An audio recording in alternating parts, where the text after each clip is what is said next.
안녕하세요. 가칭 효창 역세권 민간 재개발 추진준비위원장을 맡고 있는 김지연입니다. 오늘의 방송은 재개발과 재건축에 있어서 감정평가의 보상은 어떻게 이루어지는지 알아보도록 하겠습니다. 먼저 재개발과 재건축의 감정평가에 있어서 법 적용이 틀린데요. 재건축은 토지보상법에 의해서 감정평가가 결정되고 재개발은 토지수용법에 의해서 감정평가가 결정됩니다.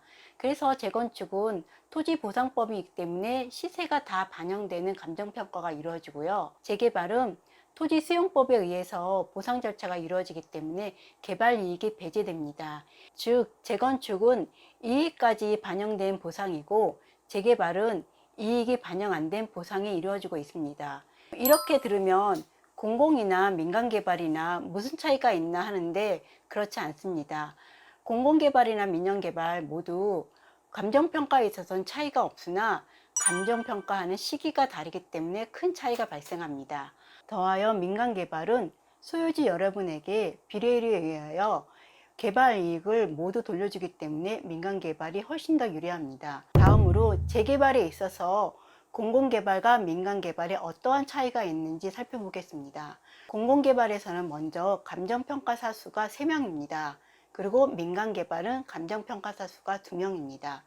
공공개발 측에서는 감정평가사 수가 3명인데 그 3명이 한 명은 LH에서 정하는 감정평가사, 또 한 명은 구청에서 정하는 감정평가사, 또 한 명은 저희 소유주가 정하는 감정평가사, 이렇게 3인에 의해서 감정평가가 이루어지는데요. 그렇기 때문에 저희 소유주가 원하는 감정평가사가 들어가서 소유주에게 보다 유리하고 많은 보상가를 받을 수 있을 거라고 얘기를 하는데 실상은 그렇지 않습니다. 각각의 감정평가사가 감정을 했는데 이 평가 금액이 10% 이상 차이가 나지 않게 되어 있습니다. 만약 10% 이상 차이가 나게 되면 다시 보정을 하여 10% 이내로 줄여서 감정평가를 하게 되어 있고 그 가격에 의해서 여러분들의 감정평가가 나오는 것입니다. 그러면 좀 전에 말씀드렸듯이 공공개발보다 왜 민간개발의 감정평가가 더 유리할까요? 공공개발, 민간개발 모두 감정평가에 있어서 개발이익을 배제하는 것은 똑같으나 앞에서 말씀드렸듯이 공공개발의 보상가 기준 시기는 후보지 선정일 당시의 공시지가를 기준으로 감정평가를 하게 되어 있습니다. 즉, 여러분들이 자료를 보듯이 공공사업에 있어서 개발 단계는 여러 단계를 거칩니다. 그런데 바로 제일 처음 단계인 후보지가 선정된 날에 바로 전일에 공시지가에 의하여 저희의 보상가가 결정되기 때문에 개발에 대한 기대감으로 인한 개발이익이 전혀 들어가지 않고, 즉 개발이익이 철저히 배제된 상태의 보상가를 받게 되어 있습니다. 그래서 저희가 많이 불리한 거고요. 그 다음으로 민간개발을 보면은 민간개발은 개발 단계가 이렇게 되어 있는데요. 민간개발을 보면 먼저 예비구역이 지정되고 그 다음 정비구역이 지정, 추진위가 구성되고 조합 설립, 사업시행 인가, 관리처분 인가 이러한 단계로 진행이 되는데요. 한 단계 지날 때마다 사람들은 아파트가 될 거라는 기대감이 생기고 그에 따른 매수 심리에 의하여 매매 가격은 점점 오르게 되면 그에 따른 공시지가도 오르게 되어 있습니다. 그러니까 개발의 후보지 처음 선정 단계가 아닌 중간 단계인 사업시행 인가 고시 이후의 공시지가에 의해서 감정평가가 이루어지면 이미 어느 정도 개발 이익이 반영된 상태에서 감정평가가 이루어지는 것입니다. 그렇기 때문에 공공개발과 달리 민간개발 역시 감정평가에 의해서 개발이익은 배제되나 이미 개발이익이 반영된 공시지가를 기준으로 감정평가를 하기 때문에 민간개발이 공공개발보다 훨씬 더 유리한 것입니다. 그리고 입주할 때는 비례율에 의해서 남은 개발이익을 모두 소유주에게 돌려주게 되어 있습니다. 이 도표를 보면 공공개발과 민간개발의 차이점과 어느 제도가 훨씬 더 소유주 여러분에게 이익이 되는지 알 수가 있습니다. 먼저 공공개발을 보면은 똑같이 공공개발이나 민간개발 모두 분양가 할인을 해줍니다. 그런데 공공개발에 있어서는 추가이익이 없습니다. 즉 비례율이 없기 때문에 추가이익을 줄 수가 없는 것이죠. 근데 민간개발은 비례율이 있기 때문에 추가이익이 발생하고 그 그 이익을 모두 소유주에게 돌려드립니다. 더하여 민간개발은 무상옵션에 의하여 소유주에게 개발 이익을 간접적으로 돌려줄 수가 있습니다. 분담금을 비교한 도표를 보면은 공공개발은 22년 공시지가를 기준으로 보상가가 결정되나 분양가는 시간이 지남에 따라 점점점 오르게 되어 있습니다. 그러므로 공공개발의 분담금은 시간이 지날수록 오를 수밖에 없는 구조입니다. 이에 반해 민간개발은 개발의 중간 단계인 사업시행인가 고시를 기준으로 하여 감정평가가 정하여지고, 그 이유는 비례율에 의하여 개발 이익을 돌려주기 때문에 시간이 지남에 따라 분양가가 올라가도 소유주 여러분에게 돌아가는 개발 이익을 모두 다 돌려드리기 때문에 소유주 여러분들은 분담금이 줄어들게 되어 있습니다. 마지막으로 소유주 입장에서 한번 정리해 보겠습니다. 공공개발은 보상가는 낮은데 분양가 할인은 아주 찔끔해 줍니다.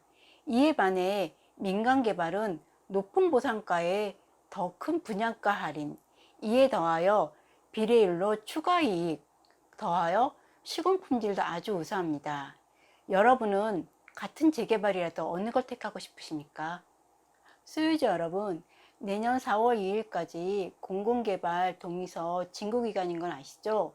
최근 제가 들은 두 개의 이야기가 있는데요.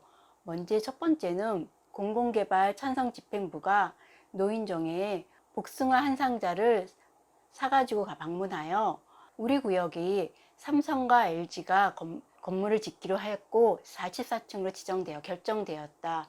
모든 게 다 끝났으니 찬성 동의서를 내라고 말했다고 합니다. 소유주 여러분, 현재 정해진 건 아무것도 없습니다. 시공사를 그들 마음대로 정하는 것도 아니고 층수도 정해진 것도 하나도 없습니다. 그런데 이 분들이 마치 모든 게 결정된 것처럼 그분들한테 이야기하면서 찬성 동의를 증거했다고 합니다. 소유주 여러분, 이런 거짓말에 속지 마시기 바랍니다. 다음으로 저희 사무실에 자주 오시는 소유주분 한 분이 계신데요.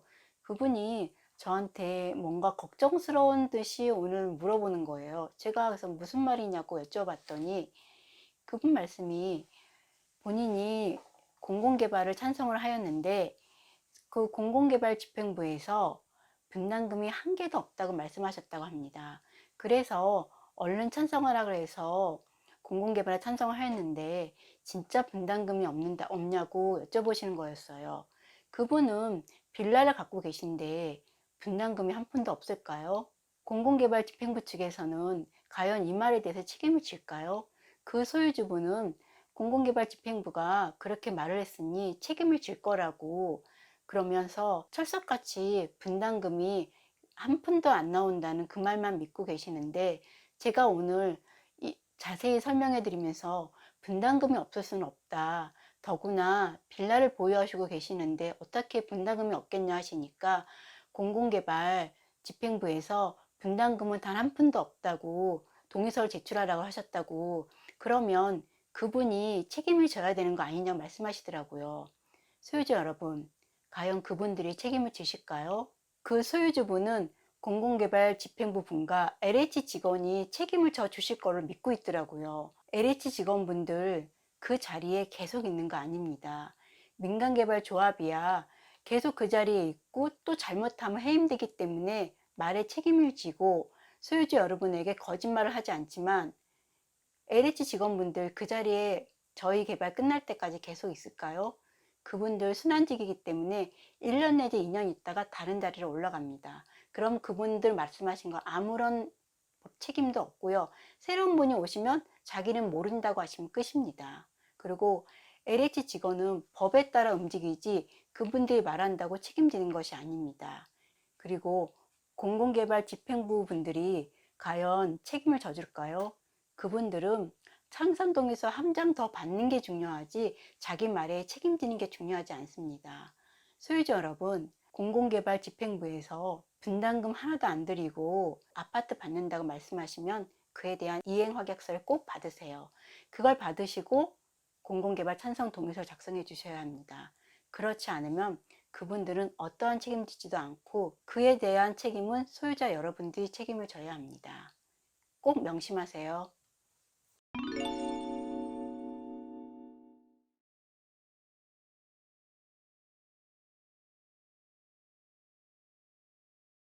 소유주 여러분, 공공개발 찬성 동의서 작성 방법 중 하나가 모바일 제출 방법을 아시나요? 여기 찬성 방법 제출 안내를 보면 모바일 전자동의 제출 방법이 있습니다. 이 방법은 휴대폰으로 QR코드 스캔 후 순서대로 작성하여 제출하는 것인데, 혹시 LH 용역 요원들이 여러분들의 핸드폰을 요청하거나 QR코드를 스캔할 경우 용역 요원들이 임의로 찬성 동의서를 작성할 우려가 있습니다. 그러니 여러분, 절대 핸드폰을 용역 요원에게 주시거나 QR코드를 함부로 스캔하시면 안 됩니다.